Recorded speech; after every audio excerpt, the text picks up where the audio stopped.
할렐루야. 하나님의 기뻐하심으로 뜻을 정하고 기도의 복된 자리로 나오신 여러분의 마음속에 성령의 충만함과 복음의 강한 능력이 소생함의 힘이 되시길 축복합니다. 말씀의 제목 같이 나눕니다. 두려움을 이기는 신앙. 두려움을 이기는 신앙. 아멘. 오늘도 말씀을 통해서 주신 주의 능력이 여러분을 깨우고 살리는 큰 힘 되시길 바랍니다. 오늘 옆에 계시고 인사합니다. 응답받고 승리합시다. 시작. 응답받고 승리합시다. 아멘. 하나님께서 여러분에게 사명이 있어서 오늘도 이 귀한 자리로 기도할 수 있도록 인도하심을 믿으시기 바랍니다. 나는 나왔는데 김 집사는 왜 안 나왔을까? 그거 묵상하지 말고 오늘 여러분이 기도의 자리에 나오신 것은 하나님께서 여러분을 통하여 하실 놀라운 역사가 있고 그걸 통하여 여러분을 들어 쓰실 하나님의 존귀함을 기억하는 소망의 기도가 있기를 바랍니다. 세상을 살다 보면 불안하고 염려되는 일들이 예측할 수 없이 수많이 밀려올 때가 있습니다. 오늘은 어떤 일이 생길까? 오늘은 무슨 일이 또 터질까? 그것이 걱정이고 염려이면요, 하루하루가 살얼음판을 걷는 것처럼 날마다 두렵고 떨릴 것입니다. 그러나 오늘 우리가 주의 말씀을 대할 때마다 하나님께서 하신 말씀 속에 많이 등장하는 표현이 하나 있어요. 너희는 두려워하지 말라. 너희는 염려하지 말라. 너희는 담대하라. 오늘 주님께서 하시는 끊임없이 반복되는 이 말씀 속에서 두려움이 사라지고 걱정이 사라지고 염려하지 아니하고 담대함을 얻을 수 있는 소망의 비결이 오늘 말씀 안에 찾아지고 그것을 붙들 수 있는 힘이 있기를 바랍니다. 오늘 말씀 속에서도 주님은 우리에게 힘을 주시고 용기를 주실 터인데 오늘 이사야서의 큰 배경을 바라본다면 하나님의 백성들이 바벨론 땅에 포로로 끌려가서 무려 70년이라고 하는 긴 시간 동안 나라를 잃고 하나님의 이름을 부르지 못하고 하나님께 제사할 수 없는 가장 어렵고 힘겨운 상황 속에서 오늘 이사야 말씀이 그들에게 선포된 것입니다. 그렇기 때문에 그들은 고향을 떠나온 지 벌써 어느 해가 되었는지 가물가물해집니다. 하나님의 이름을 불러보고 찬송을 해본 게 언제였는지 그게 가물가물해지는 그들에게 오늘 다시 한 번 더 하나님께서 주시는 말씀은 너희는 두려워하지 말고 너희는 겁을 내지 말고 너희는 염려하지 마라 하고 계속하여 걱정하지 말라고 말씀하고 있습니다. 그런데 오늘 이들이 왜 걱정하고 염려하고 있는가를 뒤집어 보면 우리가 그 이유를 알 수가 있습니다. 하나님의 백성들이 겪어야 할 그 민족의 큰 아픔과 어려움이 어디에 있었어요? 나라를 잃어버린 것도 슬픔인데 바벨론 땅에 포로로 끌려간 겁니다. 그것도 무려 70년이라고 하는 적지 않은 시간 동안 끌려가 있는 동안 하나님께서 아무 말씀도 하지 아니하시고 택한 백성들을 향하여 손을 내밀지 않는 그런 절박한 상황 속에 놓이게 됩니다. 오늘 그들은 고통의 세월이 긴 것도 힘들고 어려운 일이지만 어찌하여 하나님께서 우리를 붙들어 주시지 않을까? 이것에 대한 염려가 더 크게 밀려오는 것입니다. 휴가철이 되면요, 휴게소에 이 버려진 유기견들이 늘어난대요. 돌보지 않고 이제는 귀찮아서 다 버려두는 겁니다. 이런 일들이 휴가 때가 되면 많이 일어난대요. 왜 자꾸 그런 일들이 생길까? 뒤처리하기 싫고 더 돌보기 싫고 이제 그것이 옛날 처음 가졌던 그 모습의 마음이 전혀 없어진 겁니다. 마치 이스라엘 백성들이 버림당한 것 같은 느낌을 갖습니다. 하나님의 백성이라고 불러주셨는데 지금 우리의 모습이 이게 무엇인가? 왜 하나님은 우리에게 손을 내밀지 아니하시는가? 이런 두려움 속에서 그들이 지금 절망하고 있는 상황을 보게 됩니다. 우리 하나님은 살아계신다고 했는데 우리 하나님은 전지전능하신 분이라고 했는데 어찌하여 이 긴 기간 동안 우리를 돌아보지 아니하실고 그러니 그들의 마음속에 찾아온 게 무슨 감정이겠어요? 두려운 감정 그리고 염려 걱정과 낙심이 그들에게 한꺼번에 밀려온 것을 봅니다. 왜 하나님은 침묵하고 계시는 것일까? 그러고 있을 때 선지자 이사야의 입을 열어서 하나님께서 오늘 이 백성들에게 말씀을 주신 것입니다. 하나님이 말씀하시기를 너희를 구원할 자는 나 여호와 하나 외에는 없느니라. 오늘 그걸 말씀해 주고 있는 거예요. 구원이 이를 때까지 너희는 그 땅에 머물러라 그러는 거예요. 그들이 생각했을 겁니다. 우리가 잘못 들었나? 우리를 구원해 주신다고 했는데 우리를 보고 왜 여기서 그대로 있으라고 하지? 하는 생각이 들어올 수 있습니다. 거기에 선지자 이사야는 더 이야기하는 게 뭐냐면 거기서 자식을 낳고 거기서 더 오래 살으래요. 아니 도대체 하루라도 빨리 고국으로 가려면 짐 정리하고 빨리 지금 이제 떠날 준비를 해야 되는데 자식을 낳고 살래요. 자식 낳고 살라는 말을 가만히 놓고 생각해 보면 이게 얼마를 살라는 건지 정말 기약할 수 없는 날을 이야기하는 것처럼 들릴 수가 있습니다. 구원의 구체적인 말씀은 없으신데 이해할 수 없는 말씀만 하는 하나님의 말씀을 듣고 저 이사야 선지자가 지금 제대로 하나님 말씀을 우리에게 전한 것일까 하는 그런 마음이 들어옵니다. 왜 이스라엘 백성들이 불안해하고 두려워했을까요? 가장 먼저는 우리들의 운명이 어찌 될고, 이게 지금 걱정인 것입니다. 하나님의 백성들이 광야 40년을 지날 때도 약속의 땅에 못 들어간 1세대들이 있었어요. 근데 지금은 무려 70년이라고 하는 긴 시간이 가고 있는 터에 우리 보고 여기서 다 그냥 죽으라는 이야기인가 하는 그 두려움이 이스라엘 백성들 속에 있습니다. 또 하나는요, 여기서 자식을 낳고 살라고 했는데 하나님의 백성들이 이방 땅에서 뭘 먹고 살라고, 어떻게 살라고 저러는 것일까? 이게 또한 그들에게 걱정이었다는 이야기입니다. 이런 것이 한꺼번에 밀려오니까 어떻게 돼요? 불안한 마음, 두려운 마음이 가시질 않는 오늘 이들을 지금 주목하게 됩니다. 오늘날도 여러분, 불안의 모양은 그때나 지금이나 다를 수는 있어요. 그런데 공통된 것은 오늘날 우리가 살아가는 이 세상도 걱정과 근심, 염려가 끊임없이 우리의 삶 가까운 곳에 있다는 이야기입니다. 무엇을 먹고 살아야 되는지, 안정되지 못한 직장, 돈 벌 수 없는 수많은 환경의 변화들, 이제는 우리가 사는 시대가 AI 시대가 되어진다고 하니 기존에 있었던 모든 생활 방식들이 엄청나게 변화하는 것을 봅니다. 이제는 기계가 그림도 그려요. 음악도 만들어냅니다. 그 모든 우리가 할 수 있는 일상생활들을 이제 기계가 다 하는 시대가 되어버렸어요. 사람은 그럼 도대체 뭐하고 살아야 될까 염려스럽습니다. 앞으로 10년 안에요, 4만 가지인가요? 이상의 모든 직장과 일터가 송두리째 뒤바뀌는 시대가 곧 다가온다, 이렇게까지 이야기합니다. 그러니 어떤 마음이 들겠어요? 불안한 게 여전하다는 이야기입니다. 내일을 예측할 수 없는 시대. 오늘 내가 기술 하나만 배우면 잘 살 줄 알았는데 이제 그걸로는 살 수 없는 시대가 되는 이 불안하고 염려가 많은 시대, 이게 지금 우리가 살고 있는 이 시대의 현실이란 이야기입니다.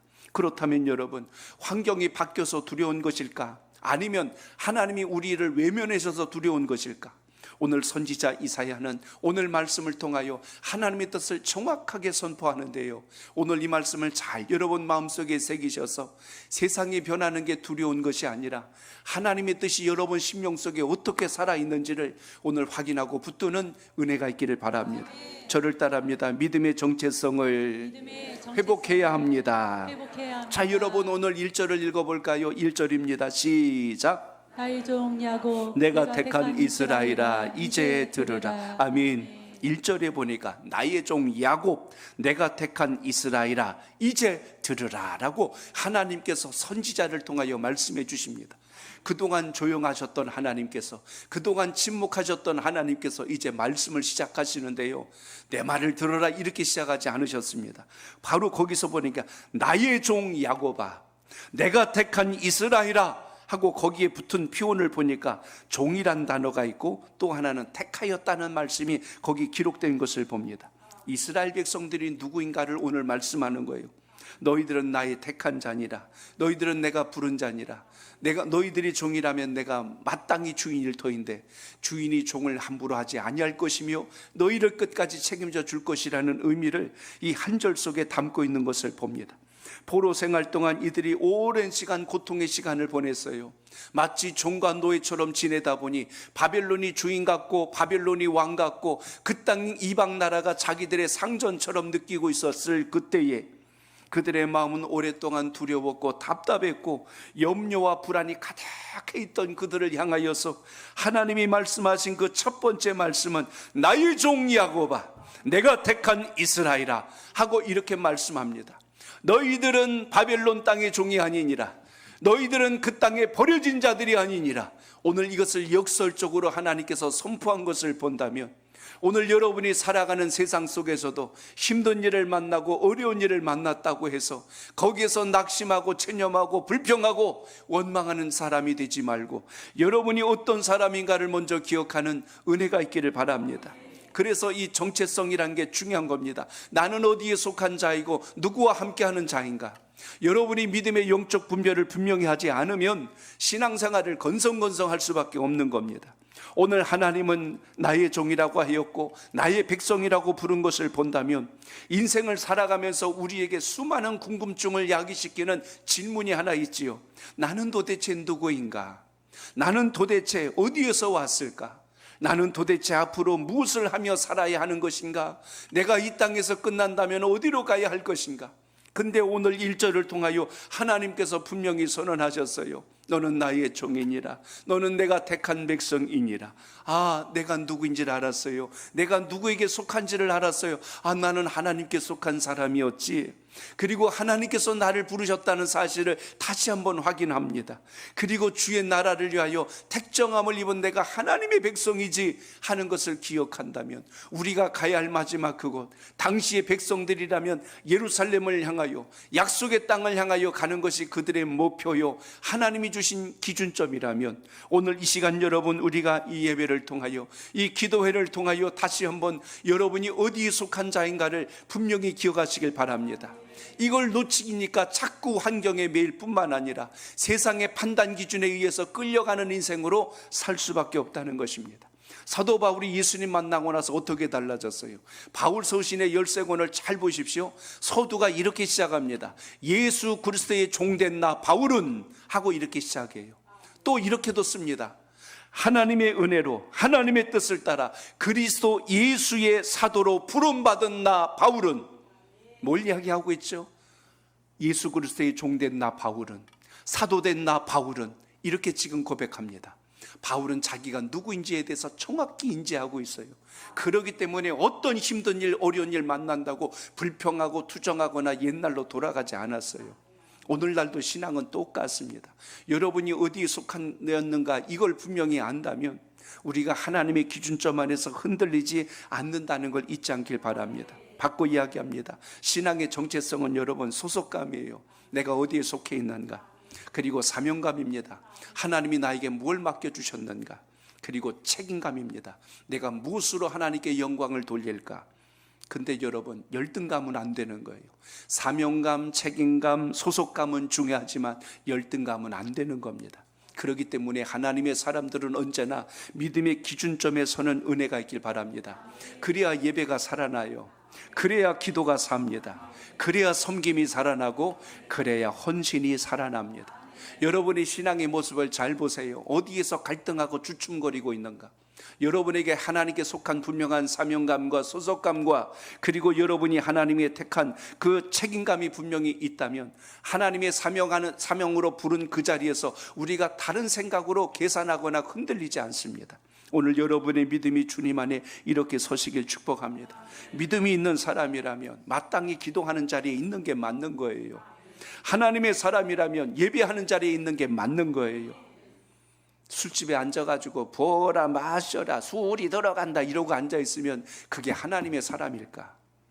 오늘 여러분, 하나님의 사람은 주님께서 부르시는 그 자리에 있어야 가장 가치 있고 아름다울 줄로 믿습니다. 군인은 군복을 입고 총을 들고 전방에서 경계를 하던 훈련을 받을 때가 제일 멋이 있습니다. 의사는 가운을 입던 수술복을 입던 손에 장갑을 끼고 수술하고 있을 때, 환자를 돌보고 있을 때 가장 멋있고 아름답습니다. 법관은 판결을 공정하게 하기 위해서 그 자리에 있을 때가 아름다운 것이고, 경찰은 치안과 안전을 위해서 생명을 걸고 그 자리를 지켜나갈 때 그 위치가 아름다운 것이고, 소방대원들은 위급에 빠져 있는 사람들을 건져내기 위해서 뛰고 있는 그 땀방울을 흘리고 있을 때가 가장 아름답다며, 우리 하나님의 사람들은 예수 그리스도 주님 안에 속한 자로 하나님이 부르시는 사명의 자리에 아름답게 서시기를 주의 이름으로 축복합니다. 대부분의 우리 성도들은 믿음이 충만할 때는 내가 하나님께 속한 사람입니다, 주저하지 않고 고백하고 믿음의 자리에서 충성합니다.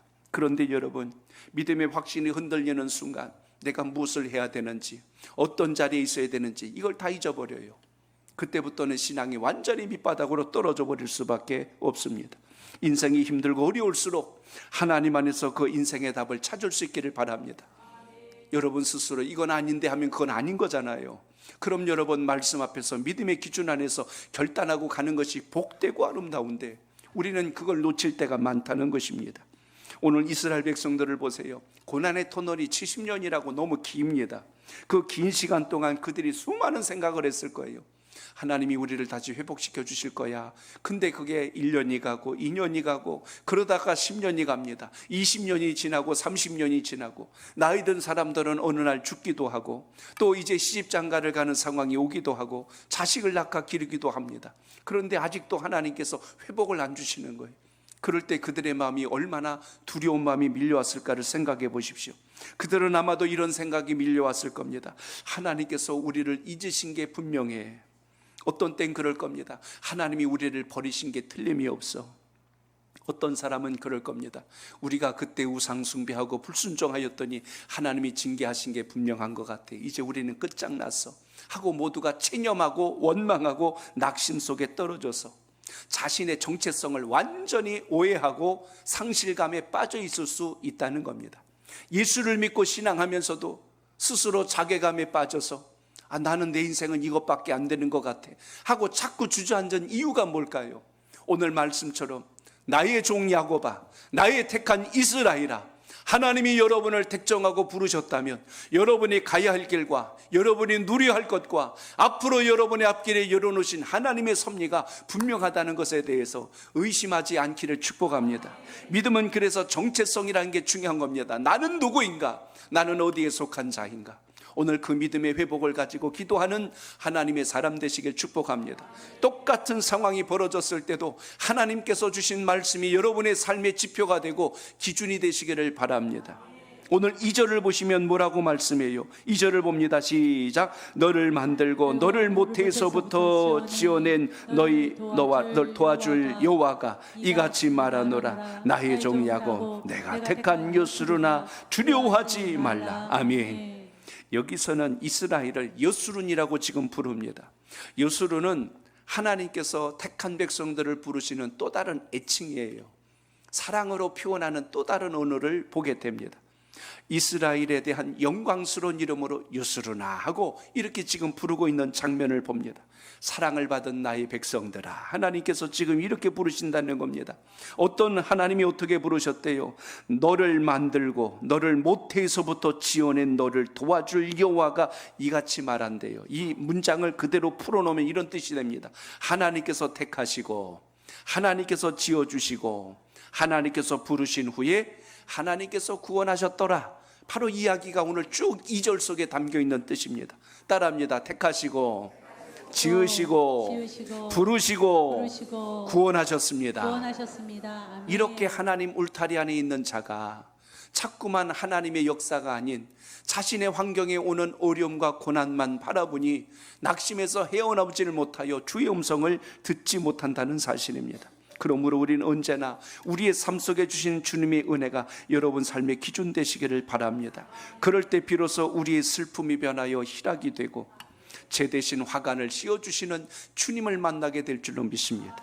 여러분 복음성가 중에 이 곡을 기억하실 겁니다. 내 손을 주께 높이 듭니다. 우리 가사를 생각하며 같이 한번 찬양합니다. 내 손을 주께 높이 듭니다. 내 찬양 받으실 주님, 내 마음을 주께 활짝, 내 마음을 주께 활짝 엽니다.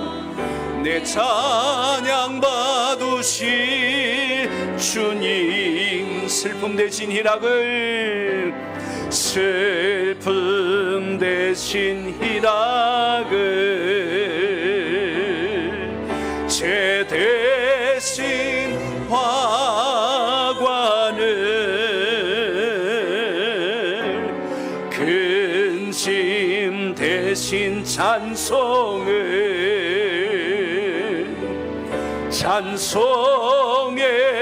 옷을 주셨네. 아멘. 여러분의 슬펐던 마음이 희락으로 변화되고 죄를 뒤집어 쓰고 있었던 절망감이 주님께서 영광의 화관을 씌워주시고 근심하고 있던 여러분을 향하여 주님께서 찬송하도록 여러분의 입을 열어 고백하도록 역사하심을 믿으시기 바랍니다. 그러므로 오늘도 우리가 하나님의 택함을 입은 자요 하나님의 사람이라면 여러분이 어떤 인생을 지금 살아가고 있는지를 분명히 기억하시고 믿음의 선한 하나님 나라의 군사가 되어 영광스러운 삶의 자리에 서시기를 주의 이름으로 축복합니다. 저를 따라합니다. 하나님의 존재를 확신해야 합니다.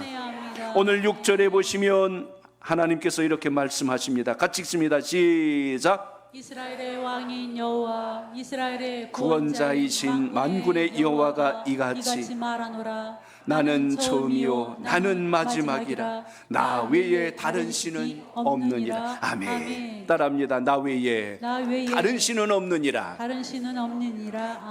정체성만 확신하고 있다고 끝난 것이 아니라 그것으로 인하여 우리가 분명하게 그 하나님께서 여러분과 함께 하심을 확신하시기 바랍니다. 그것이 우리가 신앙하는 원리요 거기에서 주의 답을 찾아낼 수 있어야 된다는 것입니다. 분명히 말씀했어요. 나 외에는 다른 신이 없느니라. 그런데 우리는 자꾸만 다른 신을 만들어내요. 물질이 신이 되고 자식이 신이 되고 세상의 명예가 신이 되고 권세가 힘이 되어서 그걸로 자꾸 위안을 삼으려고 하는 우리들의 생각이 밀려올 때가 많습니다. 오늘 하나님의 백성들이 하나님 외에 다른 것을 신으로 여기다가 결국은 그들이 무너지고 망하여 먼 타국 땅의 긴 고난의 터널을 지나간 것처럼 오늘 이 시간 다시 한번 여러분의 인생이 끊임없이 하나님을 기다리는 자가 아니라 주님의 역사를 만나고 하나님의 은총을 힘입어서 세움받는 은혜가 있기를 바랍니다. 그렇다면 하나님께서 함께 하시는 것을 무엇으로 우리가 깨달을 수 있어요? 하나님은 하나님의 택한 백성에게 이렇게 복을 주시겠다고 약속하셨습니다. 3절로 4절입니다. 시작. 나는 목마른 자에게 물을 주며 마른 땅에 시내가 흐르게 하며 나의 영을 내 자손에게 나의 복을 내 후손에게 부어주리니 그들이 풀 가운데서 솟아나기를 시냇가에 버들같이 할 것이라. 아멘. 하나님께서 목마른 자에겐 물을 약속해 주시고 마른 땅은 시내가 흐르게 하신다고 하셨습니다. 이스라엘의 후손들에겐 복을 부어주시는 분이요 시냇가의 보들처럼 솟아나게 하신다고 약속해 주신 것을 기억한다면 주님 안에서 오늘 뜻을 정하여 기도하는 여러분의 간구가 되시길 바랍니다. 하나님이 이 땅의 수많은 열방과 모든 인생들 가운데에서 통치자가 되어주심으로 하나님의 백성들을 붙들어 주셨을 때 여러분을 엉두르고 있던 세상의 고난, 세상의 염려, 세상의 모든 두려움이 더 이상 여러분 근처에 범접할 수 없도록 역사하시는 하나님이 되심을 믿으시기 바랍니다. 그러므로 하나님이 나의 주 되심에 대한 확신이 있을 때 세상에 어떤 권세 있는 자가 여러분을 대적할지라도 그것이 결코 두려움이 될 수 없다는 분명한 선언을 가지시고 주 안에 서시기를 축복합니다. 주 4세기경 교부로서 활동했던 크리소스톰에 대한 유명한 일화가 있습니다. 로마 황제가 그를 체포하여 신문을 하게 되었어요. 너는 듣거라. 내가 더 이상 황제를 섬기지 않고 우리가 반대하는 신앙을 고집한다면 내가 가진 전 재산을 몰수하리라. 이렇게 지금 당시의 로마 황제가 그를 붙들어서 신문을 합니다. 그때 이 크리소스톰이 이렇게 이야기를 하는 거예요. 저의 재산은 이 땅에 없습니다. 저의 재산은 다 하늘에 있습니다. 이렇게 이야기를 하는 거예요. 그랬더니 다시 로마 황제가 심기가 불편하여 그를 더 세게 억압을 했습니다. 너를 비롯하여 내 가족과 이웃들로부터 너를 떼어놓을 것이니라 하고 이렇게 이야기했어요. 그랬더니 크리소스톰이 이렇게 대답합니다. 저의 가족과 친구는 예수 그리스도이십니다 하고 또 이야기를 하는 거예요. 그랬더니 세 번째 이렇게 이야기합니다. 너를 이 나라에서 영원히 추방해버리겠다 하고 그를 완전히 내쫓겠다고 이야기했어요. 그랬더니 크리소스톰이 이렇게 대답을 합니다. 내 나라는 하나님의 나라입니다 하고 이렇게 선언하는 거예요. 그래서 마지막으로 로마 황제가 화가 많이 나서 이렇게 이야기합니다. 나는 너의 목숨을 끊어버리겠다 하고 이야기를 했어요. 그때 크리소스톰이 남겨놨던 유명한 말이 있습니다. 나의 생명은 이미 하나님의 품에 있습니다. 황제여, 당신이 나에게서 빼앗을 수 있는 것은 단 한 가지라도 없습니다. 나의 모든 것이 다 하나님께 있기 때문입니다. 이렇게 고백을 하는 거예요. 오늘 여러분의 마음이 주님 안에 있다면 지금 환경에서 밀려오는 그 어떤 것도 여러분의 두려움과 근심과 걱정의 대상이 될 수 없다는 것을 기억하시고 참된 믿음의 중심을 잃지 말고 주 안에서 답을 찾는 하나님의 사람 되시길 바랍니다. 사도 요한의 제자였던 그리고 서문학교의 감독이었던 폴리갑의 유명한 순교 이야기가 있습니다. 장작더미에 불을 지르기 전에 박해자가 폴리갑에게 이렇게 물었어요. 마지막 기회를 주겠다. 단 한 번만 예수를 모른다고 부인하라. 그러면 내가 너를 살려주리라. 이렇게 이야기했습니다. 난 예수님 모릅니다. 이 한마디만 하면 그 장작 불더미 속에서 화용시키지 않고 그를 살려주겠다고 이야기합니다. 그랬을 때 폴리갑이 대답을 합니다. 그것은 어렵지 않습니다. 80평생을 사는 동안 나는 단 한 번도 그분은 나를 부인하신 적이 단 한 번도 없습니다. 그런데 어떻게 제가 그분을 모른다고 부인할 수가 있겠습니까? 하고 이렇게 폴리갑이 대답을 한 거예요. 그리고 폴리갑은 그 뜨거운 불 속으로 던져져서 화형을 당합니다. 오늘 여러분, 불구덩이 속에서도 생명을 위협하는 어떤 상황 속에서도 여러분이 지금 타협할 만한 수많은 일들이 몰려온다 할지라도 여호와 하나님은 나의 주가 되신다는 분명한 신앙적 고백 속에 있을 때 주님께서 여러분을 통하여 책임져 주시는 놀라운 역사가 시작됨을 오늘도 믿고 신앙할 수 있길 바랍니다. 왜 우리 믿음의 선진과 선배들에게만 이런 간증들이 있었을까요? 오늘 이 시대는 왜 없을까요? 오늘 그 영적인 역사와 그 증거가 오늘 이 예배를 드리고 기도하시는 여러분에게도 있기를 바랍니다. 여러분이 그렇게 걱정하는 그 일이, 그렇게 두려워하는 그 일이, 그렇게 염려하는 그 일이 예수 그리스도 앞에 결단하고 내가 죽으면 죽으리다 하나님 앞에 결단하였을 때 내 상황과 환경을 반전하시고 역전하시는 하나님의 증거가 여러분이 이 살아계신 주님을 만나는 특별한 기회가 되시길 바랍니다. 오늘 5절을 보십시오. 뭐라고 말씀합니까? 시작. 한 사람은 이르기를 나는 여호와께 속하였다 할 것이며 또 한 사람은 야곱의 이름으로 자기를 부를 것이며 또 다른 사람은 자기가 여호와께 속하였음을 그의 손으로 기록하고 이스라엘의 이름으로 존귀 여김을 받으리라. 아멘. 우리가 하나님의 피조물이며 하나님의 사랑을 받은 자녀란 사실을 믿는다면 이 세상에 그 어떤 것도 두려울 대상이 존재하지 않는다는 걸 기억하시고 그 믿음이 여러분 속에 있기를 바랍니다. 마태복음 14장 27절을 보면 물결이 출렁거리고 있을 때 그들이 오늘 예수님께서 무리를 걸어오실 때 두려워 떠는 것을 주님이 아시고 제자들에게 말씀하시죠. 안심하라, 두려워하지 마라, 나니라 하고 주님께서 유령이 아니란 것을 제자들에게 선언하십니다.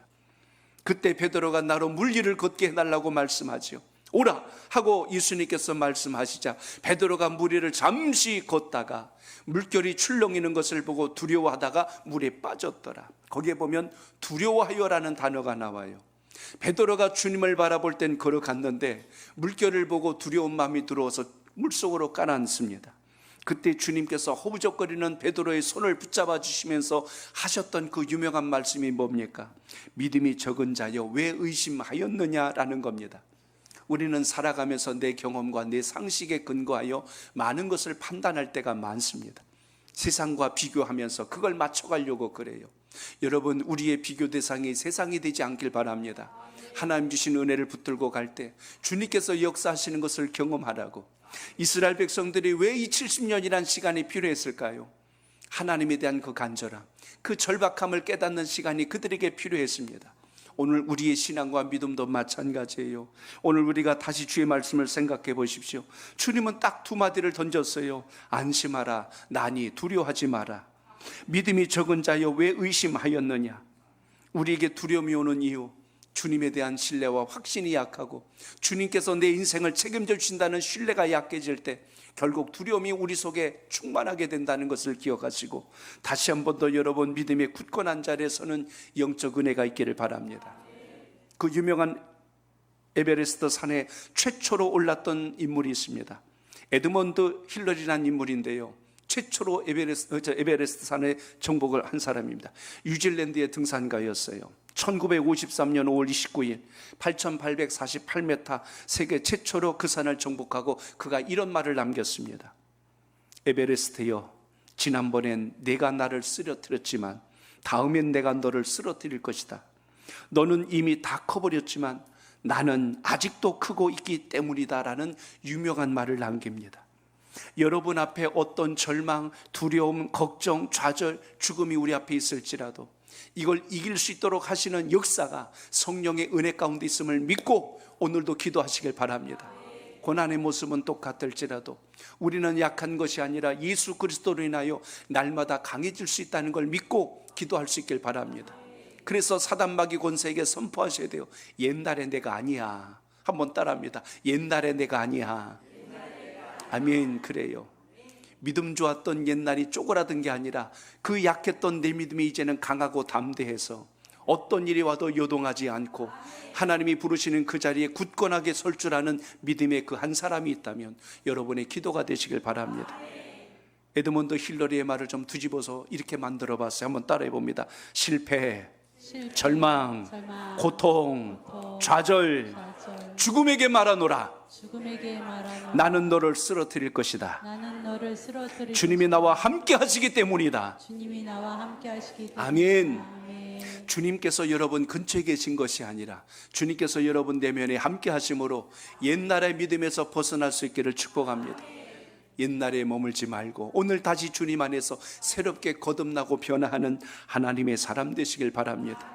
사도 바울이 바로 그 신앙을 고백하는 것을 우리는 고린도전서 15장에서 발견합니다. 자, 고린도전서 15장 55절 보세요. 바울의 고백입니다. 시작. 사망아 너를 이긴 어디에 있느냐? 사망아 내가 쏘는 것이 어디 있느냐? 자, 57절도 보세요. 57절 이어서 시작. 우리 주 예수 그리스도로 말미암아 우리에게 승리를 주시는 하나님께 감사하노니. 아멘. 아멘. 여러분에게 승리를 주시는 분 오직 주님이란 걸 믿으시기 바랍니다.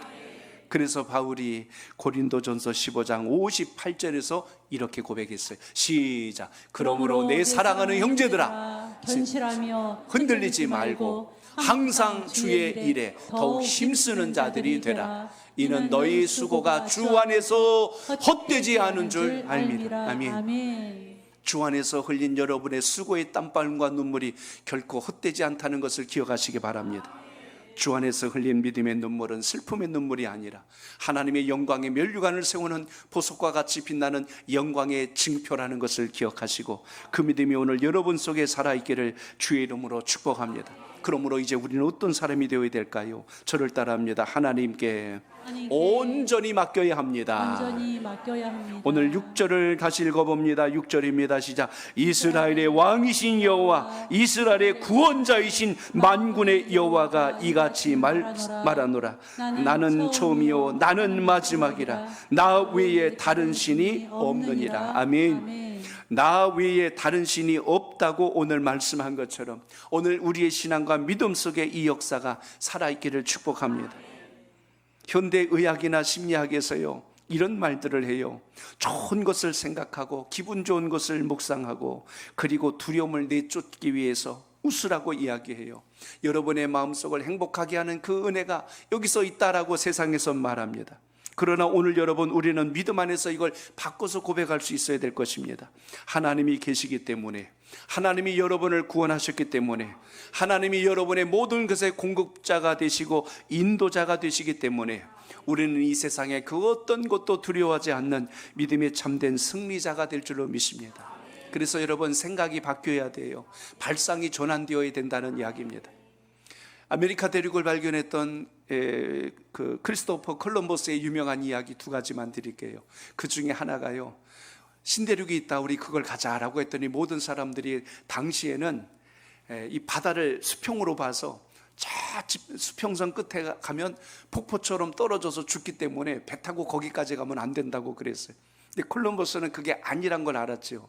왜냐하면 그 먼 데서 배 한 척이 오는데 처음에는 도시 보였다가 그 다음에는 배 머리가 보였다가 나중에 배 전체가 보이는 걸 보고 아 우리가 살고 있는 이 땅은 평평한 게 아니라 둥글구나라는 걸 알았어요. 둥글다면 결국 한 바퀴를 돌면 다시 이 땅에 오겠구나. 그 눈이 떠진 거예요. 그들을 설득합니다. 아무도 안 들어줘요. 그때 했던 유명한 이야기 있지 않습니까? 여기 계란이 하나 있네. 삶은 계란인데 이걸 한번 세워볼 수 있는 사람 있는가? 했더니 그걸 어떻게 세우냐고 아무래도 안 쓰는 거예요. 그랬더니 어떻게 했어요? 탁 치면서 그냥 거기다 놓으니까 한쪽이 깨지면서 섰잖아요. 그랬더니 주변 사람들이 이 양반아 그거 그렇게 해서 못 세울 사람이 어디 있어 하고 이야기해요. 세우라고 그랬지 이렇게 하지 말라고 그랬나?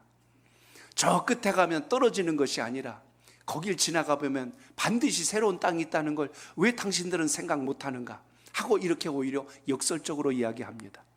배 세 척을 이끌고 아메리카 대륙을 발견하기 위해 그 땅을 달려갑니다. 그러는데 마지막 그 해협 끝에 암벽에 이런 글씨가 써 있었답니다. 더 이상 넘어가지 말라. 더 이상 넘어가지 말라.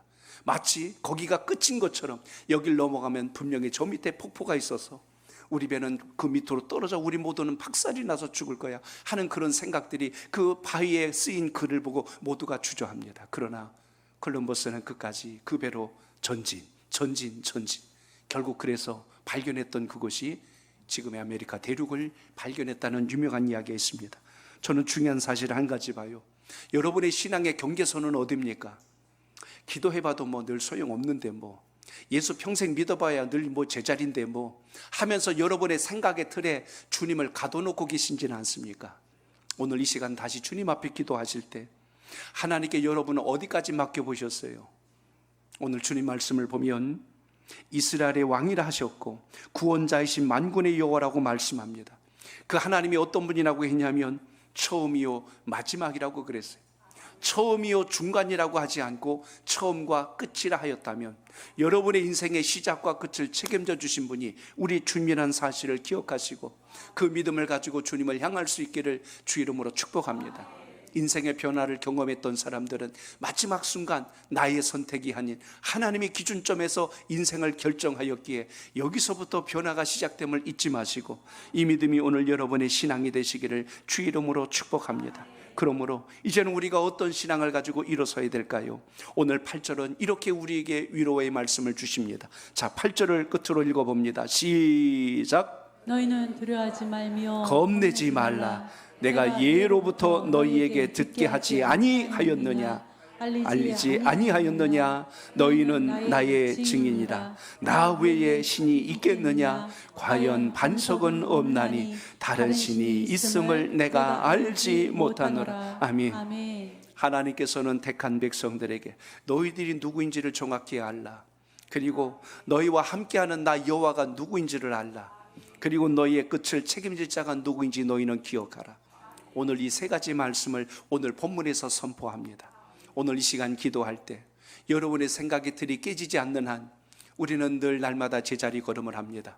하나님의 백성들이 광야에서 40년을 돌다가 세상에서 끝장난 것처럼 하나님의 백성들이 바벨론에서 70년간 포로 생활하다가 다시 고국으로 돌아오지 못하고 그곳에서 생을 마감하고 거기가 끝인 줄 알고 멈췄던 인생들처럼 오늘 우리는 그렇게 끝날 인생이 아니라 하나님의 주권적 섭리에 붙들려 있다면 오늘 주의 말씀을 다시 한 번 더 기억하시고 소망 있는 기도를 통하여 인생에 놀라운 변화를 주시는 그 주님이 여러분 믿음의 간증이 되시길 바랍니다. 이미 우리는 아까 3절로 4절을 읽었습니다. 그 말씀에서 강조했던 것이 뭡니까? 우리가 사는 동안에도 이 세상은 메마른 땅과 같이 거칠어 그리고 우리가 사는 동안 마치 마실 물이 없는 것처럼 목말라 하는 모습으로 살아갈 때 오늘 3절에서 말씀처럼 나는 목마른 자에게 물을 주며 마른 땅에 시내를 흐르게 하여 나의 영을 내 자손에게 나의 복을 너의 후손에게 부어주시겠다고 약속해 주신 것처럼 오늘 이 신앙과 이 믿음을 가지고 주님을 뜨겁게 만나셔서 변화하는 하나님의 사람 되시길 바랍니다. 오늘 이 시간 성령의 영광로에 녹여지시길 바랍니다. 하나님이 여러분을 빚으실 때 그대로 만들어지길 바랍니다. 딱딱하고 굳은 철학은요 아무리 만들려고 해도 깨지고 부서지지 변화를 일으킬 수가 없습니다. 그래서 우리는 여러분 성령의 은혜로 녹아졌을 때 비로소 하나님의 기뻐하시는 형성과 모양으로 쓰임받게 됨을 잊지 않길 바랍니다. 오늘 말씀을 다시 한 번 더 가슴 깊이 생각하며 오늘 주님께서 기뻐하시는 그 자리에 세움받는 여러분의 신앙과 믿음이 되시기를 주의 이름으로 축복합니다.